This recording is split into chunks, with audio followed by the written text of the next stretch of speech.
प्यारे बच्चों, आप सभी को नमस्कार। इससे पूर्व कालांश में हमने ईशावासी उपनिषद के दूसरे और तीसरे मंत्र का अर्थ किया था, अर्थात यूँ कहें कि उस दूसरे और तीसरे मंत्र पर प्रकाश डाला था। और तीसरे मंत्र में कर्मों का जो बंधन है वह दोषों को उत्पन्न करता है, अर्थात कर्मों के बंधन से जो व्यक्ति अपने जीवन में कर्मों के बंधन से बंधे रहते हैं वो दोष को उत्पन्न करते हैं। उस दोष रूपी अज्ञान से आच्छादित और उस दोष रूपी अज्ञान से आच्छादित जन मन मनुष्य आत्मा की अवनति करते हुए और बार बार पुनः पुनः अधोगति प्राप्त करते रहते हैं, अर्थात वो बार बार जन्म और मृत्यु के इस भंवर में फंसे रहते हैं। उनका जन्म होता है और उनकी फिर मृत्यु होती है और मृत्यु उपरांत फिर उनका जन्म होता है।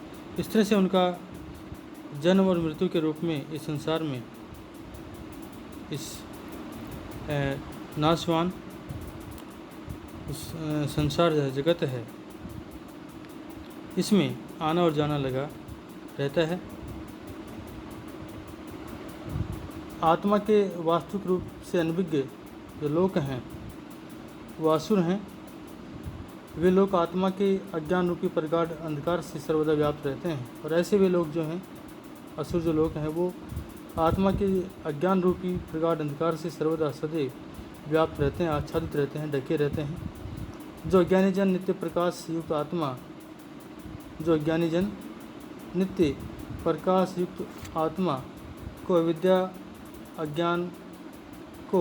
अविद्या अर्थात अज्ञान द्वारा न पहचानते हुए उसके स्वरूप को नष्ट करते रहते हैं। अविद्या अज्ञान द्वारा न पहचानते हुए उस आत्मा के स्वरूप को नष्ट करते रहते हैं। ऐसे भी व्यक्ति मृत्यु के उपरांत पश्चात उन अंधकार में लोगों में पुनः पुनः आते और जाते रहते हैं, अर्थात जन्म और मृत्यु के इस चक्र में, भंवर में फंसे रहकर और घूमते रहते हैं। तो इस तरह से ये जो आपका तीसरा मंत्र था, उस तीसरे मंत्र में उसका जो अर्थ है वो आपको बतलाया गया था।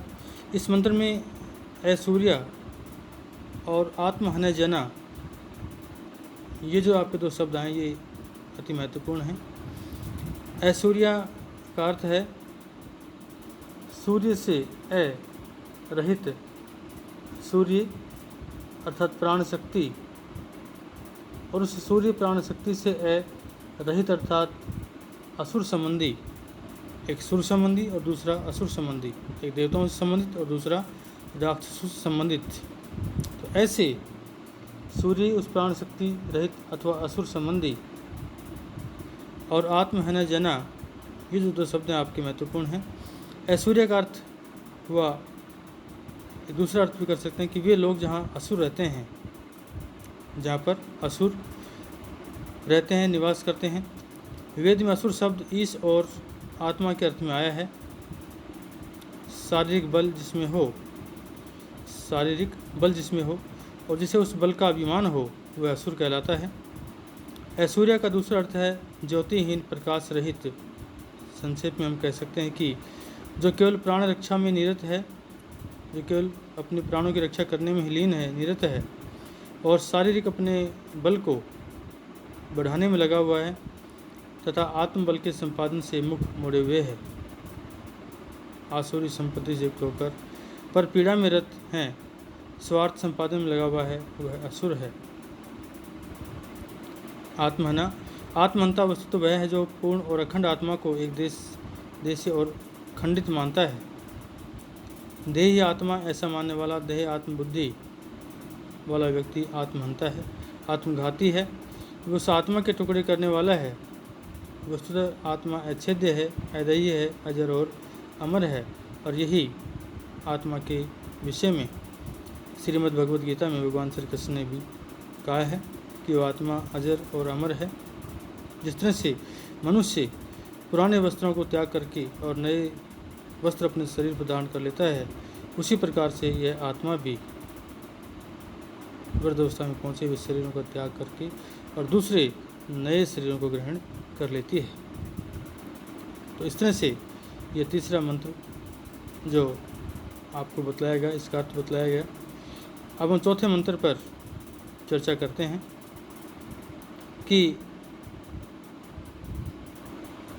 अनेजत एकम मनस्य जवीय न एनत देवा आपनुवन पूर्वम हर्षत तत्धावत अन्यान अत्येति तिष्ठत तस्मिन् अपय मातरिस्वा दधाति।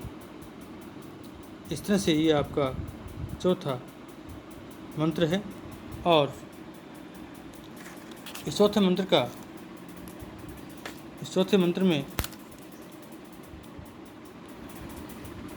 इस उपनिषद के अंतर्गत सर्वव्यापक परब्रह्म परमात्मा रूपी उस तत्व का स्वरूप कैसा है उसका वर्णन किया गया है।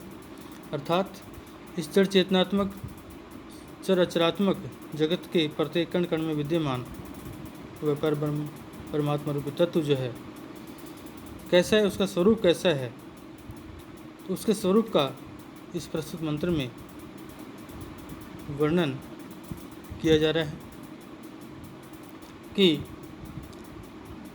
अनेजत कंपन आदि से रहित, अचल चलायमानता से रहित या चंचलता रहित तत्व है परब्रह्म परमात्मा रूपी तत्व। एकम एकमात्र अर्थात अकेला, एकमात्र अर्थात अकेला होते हुए भी मन से जवीय, मन से भी जवीय, अत्यधिक वेगवान है, गतिवान है। अर्थात वह परब्रह्म परमात्मा रूपी तत्व जो है वो मन से भी तेज गति चलने वाला है, उसकी गति मन से भी अधिक तेज है। और पूर्वम सबसे पहले अर्थात सृष्टि के आदि में, जब सृष्टि की रचना की तो उसके आदि में प्रारंभ में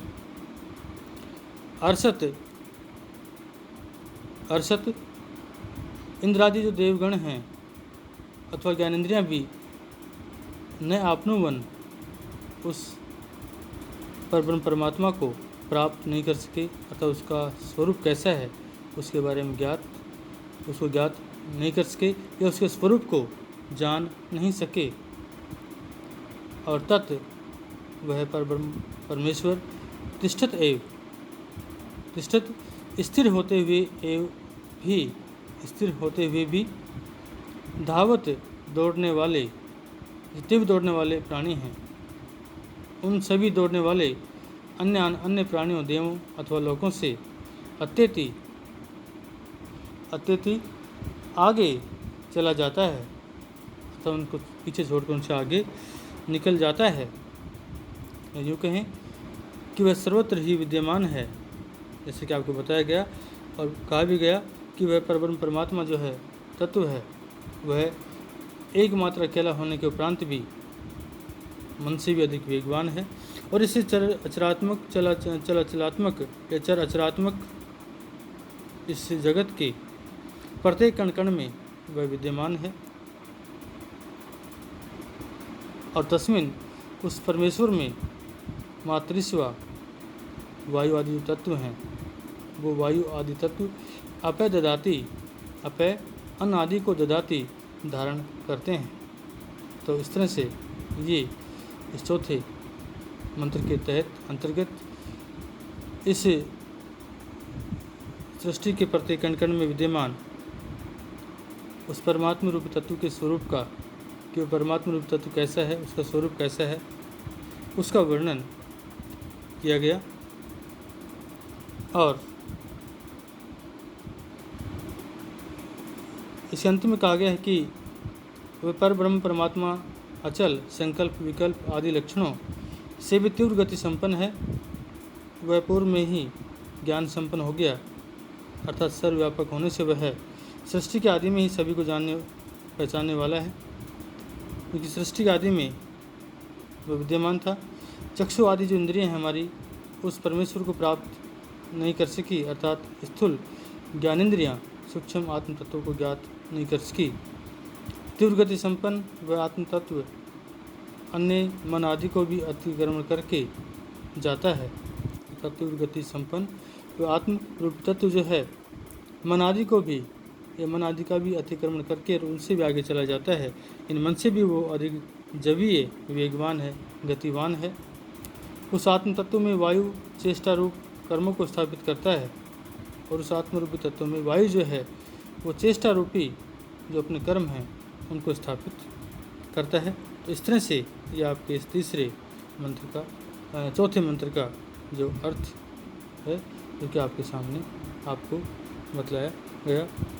अगले कालांश में हम पांचवें मंत्र का अर्थ देखेंगे।